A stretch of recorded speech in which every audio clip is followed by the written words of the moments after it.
Hello, मैं विकास भारती। आज हम क्लास 7 हिस्ट्री एनसीईआरटी का चैप्टर 6 नगर, व्यापारी और शिल्पी जन के बारे में पढ़ेंगे। पहले हम नगर के बारे में जान लेते हैं।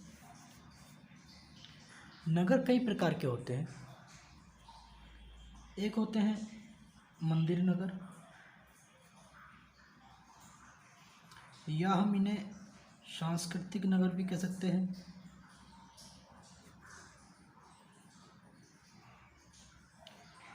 दूसरे होते हैं प्रशासनिक नगर हमारे।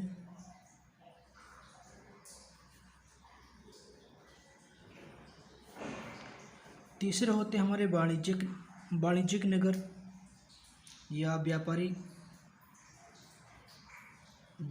नगर या वाणिज्यिक नगर।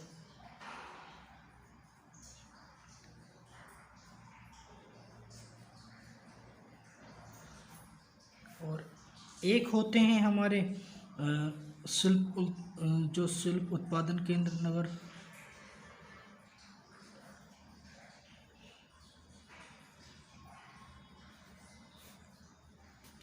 एक होते हैं हमारे पत्तन नगर, या हम इन्हें बंदरगाह नगर भी कह सकते हैं। ये कुछ हमारे मुख्य नगर होते हैं, जिसमें से हम देख लेते हैं मंदिर नगर कौन कौन से और कैसे होते हैं। मंदिर नगर में पहले हम देख लेते हैं, जैसे बहुत फेमस है तंजावुर। तंजावुर किसकी? चोल की राजधानी थी। जो चोल शासक थे, उनकी राजधानी जो थी वो तंजावुर थी, जो तमिलनाडु में स्थित है।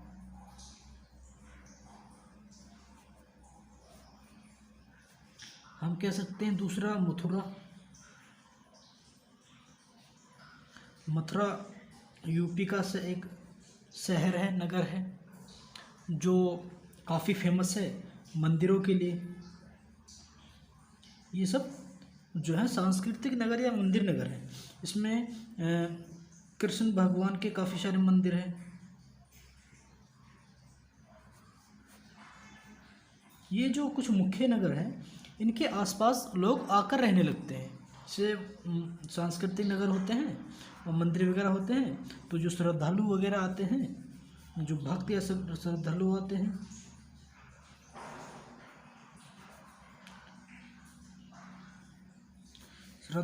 हैं, उनको मदद करने के लिए वो सब आसपास मंदिर के आसपास में आकर के लोग रहने लगते हैं।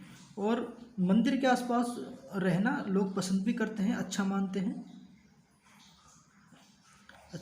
हैं मंदिर के आसपास रहना।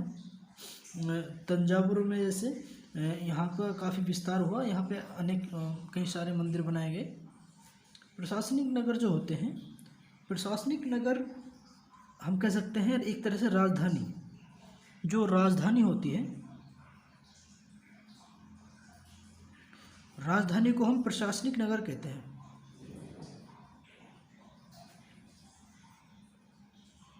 राजधानी में ही हमारे राजा हम या कह सकते हैं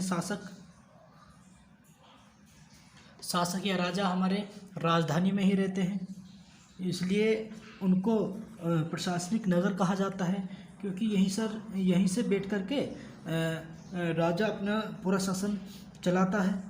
जैसे हमने तंजावुर देखा, तंजावुर एक हमारे चोलों की राजधानी भी थी, जो तमिलनाडु में है, कह सकते हैं।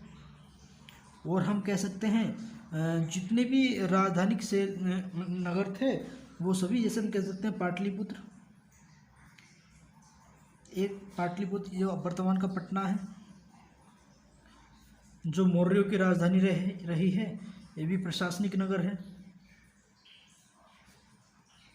मथुरा भी एक प्रशासनिक नगर रहा है।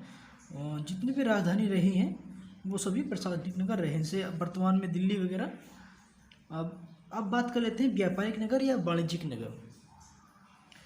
जहाँ पर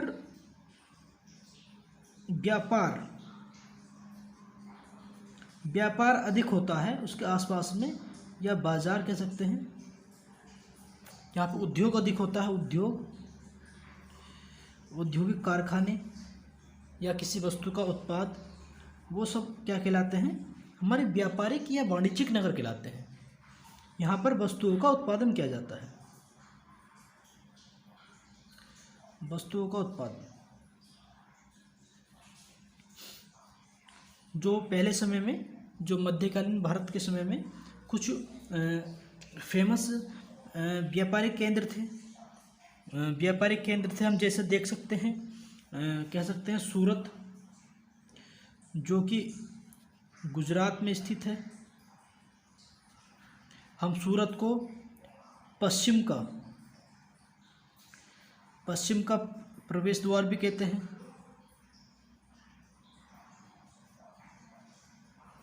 पश्चिम का प्रवेश द्वार भी हम सूरत को कहते हैं, क्योंकि यहाँ से अनेक औद्योगिक गतिविधियाँ होती थी। यहाँ पर सूती वस्त्र उद्योग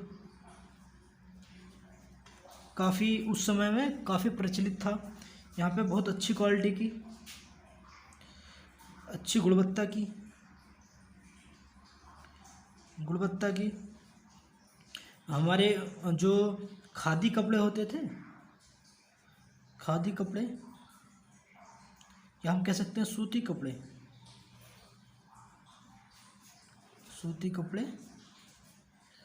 का उत्पादन होता था, सूती कपड़ों का उत्पादन होता था। यहाँ पर अनेक मिल लगाई गई थी। ये सारे व्यापारिक केंद्र थे उस समय के।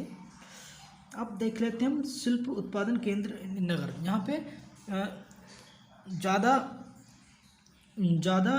मतलब कि चित्रकला या वास्तुकला का उपयोग हुआ हो। हम जैसे देख लेते हैं दक्षिण भारत में जो हम्पी है, हम्पी एक इसका बहुत अच्छा उदाहरण है। हम्पी हम जानते हैं कर्नाटक में है। हम्पी में हमारी शिल्पकला बहुत उच्च क्वालिटी की थी, जो हम अब भी जानते हैं। जो उत्पादन केंद्र, उत्पादन या शिल्प नगर होते थे, शिल्पीकार या शिल्पीजन नगर होते थे। इसमें हमारा तांबे, चांदी, धातु का उपयोग करके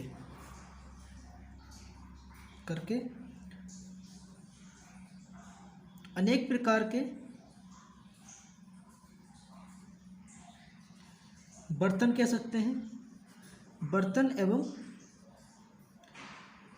अन्य उपयोगी वस्तुएं बनाया करते थे, जो देखने में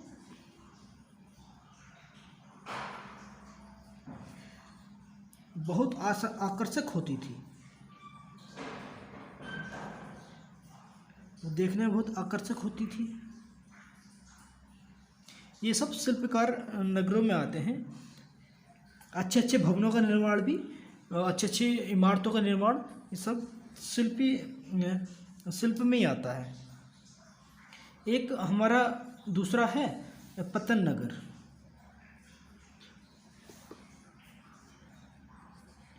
पतन नगर के बारे में हम देख सकते हैं। पतन को हम कह सकते हैं बंदरगाह भी कहते हैं। जो पतन नगर थे वो समुद्र के किनारे हमें मिलते थे,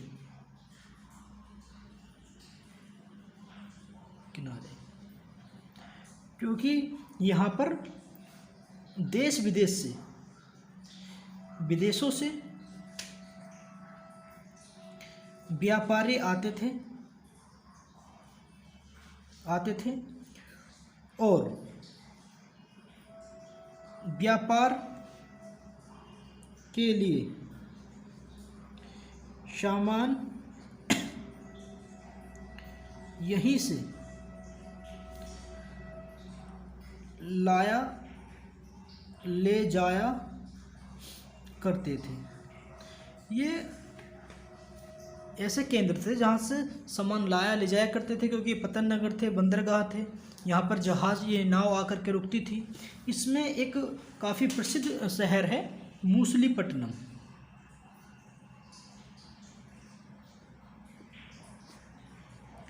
मूसलीपट्टनम जो शहर था उसका पहले बहुत अच्छी तरह से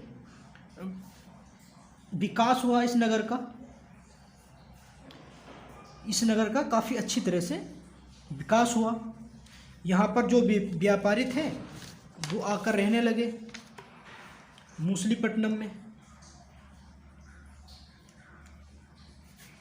लेकिन मूसलीपट्टनम जो था एक छोटा शहर था।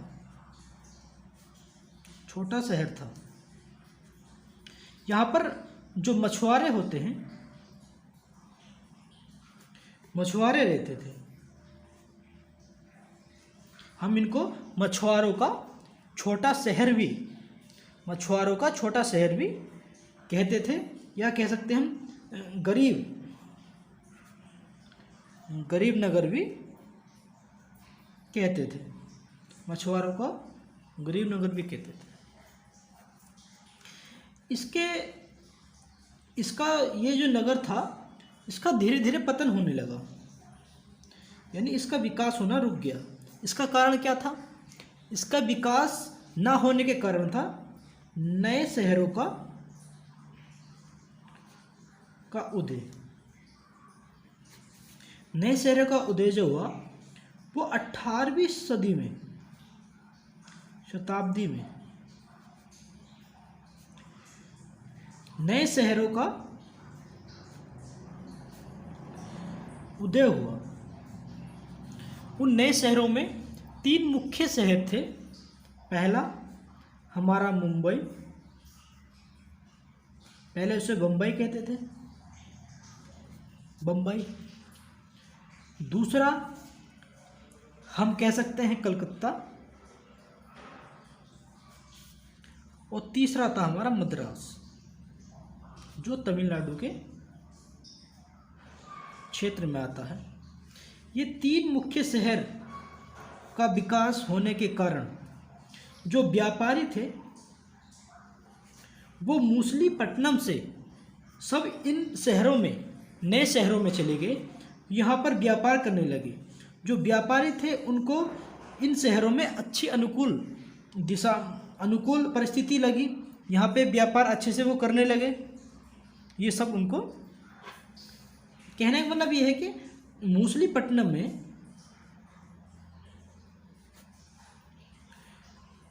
कुछ चुनौतियों का सामना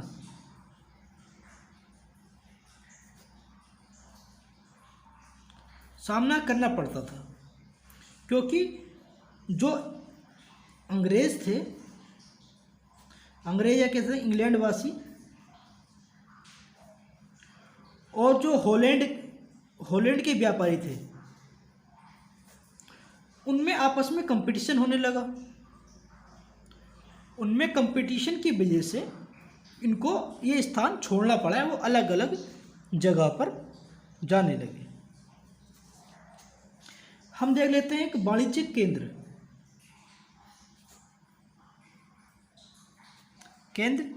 किसे कहते हैं?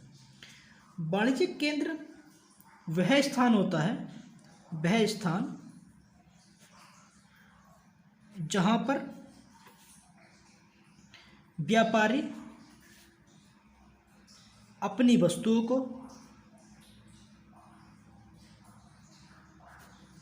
को बेचते हैं एवं खरीदते हैं। जिस स्थान पर व्यापारी अपनी वस्तुओं को बेचते हैं और अन्य वस्तुओं को खरीदते हैं उन्हें हम वाणिज्यिक केंद्र कहते हैं। एक शब्द है हुंडी। हुंडी शब्द का क्या मतलब है? हुंडी जो दरअसल एक दस्तावेज है। दस्तावेज एक ऐसा दस्तावेज जहाँ पर वे अपना धन जमा करते हैं और वहाँ से एक दस्तावेज मिलता है और वो किसी अन्य जगह यदि वो उस दस्तावेज को दिखाए तो उनका धन था वो धन वापस मिल जाता था। कह सकते हैं कि हुंडी जो थे पैसों की गारंटी थी। जैसे इस समय में बैंकों में हम जमा करते हैं पैसे, वैसे ही हुंडी एक दस्तावेज था। कहीं पर धन अपना पैसा जमा कर देते थे, वहाँ से एक हुंडी मिल जाती थी, दस्तावेज मिल जाता था। यदि उस दस्तावेज को कहीं अलग दिखाते थे तो वहाँ पे उनका धन जो था वो वापस मिल जाता था। एक था गुमास्ता शब्द। गुमास्ता का क्या मतलब है? गुमास्ता जो है, जो यूरोपीय व्यापार कंपनी थी, उसके जो मुख्य प्राधिकारी था, जो उसके प्राधिकारी होते थे, उसको गुमास्ता कहते थे। कह सकते हैं इनकी यूरोपीय व्यापार कंपनी के मुख्य या प्राधिकारी को हम गुमास्ता कहते थे। तो इस चैप्टर की